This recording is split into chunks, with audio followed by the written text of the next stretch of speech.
The imbroglio in India-Canada bilateral ties that started ever since Justin Trudeau government has alleged some credible allegations against India on Indian agencies' role in killing of Hardeep Singh Nijjar continues unabated with Justin Trudeau. The Canadian Prime Minister has once again repeated what he has earlier alleged against India. In his latest statement, Justin Trudeau government has said that Canada has shared allegations that Indian government was involved in killing of Khalistani terrorist Hardeep Singh Nijjar.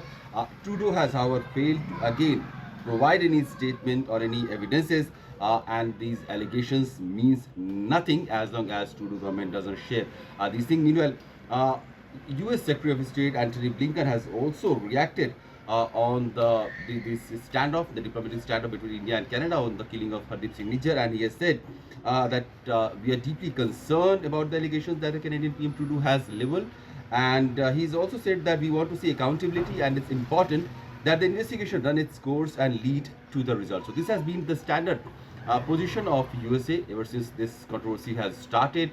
US officials have stated the fact that these allegations are concerning, but the investigation should go on and reach to its conclusion. Probably then it would be good to establish any country or any charges that has been leveled by the Justin Trudeau government. Australian Foreign Minister Penny Wong has also met S. Jaishankar, Indian External Affairs Minister, in New York on the sidelines of UNGA 78 that is still undergoing. But meanwhile, whether they talked about Hardeep Singh Nijjar's killing or any intelligence sharing that apparently Five Eyes countries have been doing is not clear, but they did talk about the regional security and stability and issues like Indo-Pacific and India-Australia bilateral ties. The allegations have been that these Five Eyes countries, some of them have shared Canada's concern to India before the news actually was broke out by the Canadian Prime Minister himself on the floor of Canadian Parliament. But since then, it hasn't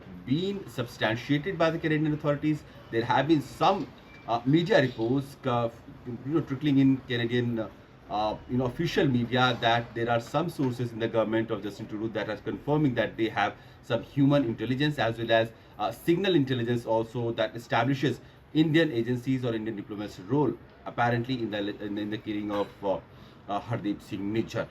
Meanwhile, with the multiple statements coming from all quarters, that remains to be seen how the entire West is going to react on this overall controversy, because Hardeep Singh Nijjar was a terrorist. He had red corner notice against him. He had a reward on his head, and he was involved in several killings, or at least attempt to killing, murders, organized crimes, and these were the allegations that Indian national investigating agencies have had put against him. And even despite those allegations, on Hardeep Singh Nijjar shared by Indian agencies to the Canadian government, we haven't seen any action that the Canadian government had taken on Hardeep Singh Nijjar or any prosecution that was followed. So in that context, it remains to be seen how Canada is going to justify its soil or its land being used for these anti-India operatives, which are very much now being protected, sheltered by the Canadian political class, largely by the Liberal Party, which is in power right now.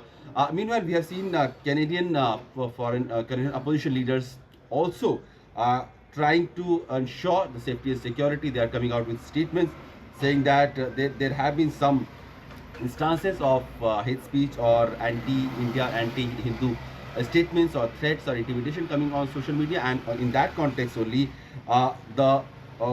Pierre Poilievre, the opposition leader in Canada, he has said that in recent days we have seen hateful comments targeting Hindus in Canada, and conservatives condemn these comments against our Hindu neighbors and friends.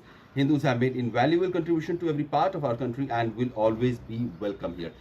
So where the controversy started by Justin Trudeau government has now reached to a point of social division within the Canadian society, and it is becoming internal conflicting situation where now the political class or the political leaders are also coming out in support of peace and harmony, and that the situation should not go out of hand, and the social division among Indian diaspora, among Sikhs and Hindus, should not become a larger social problem for the Canadian society.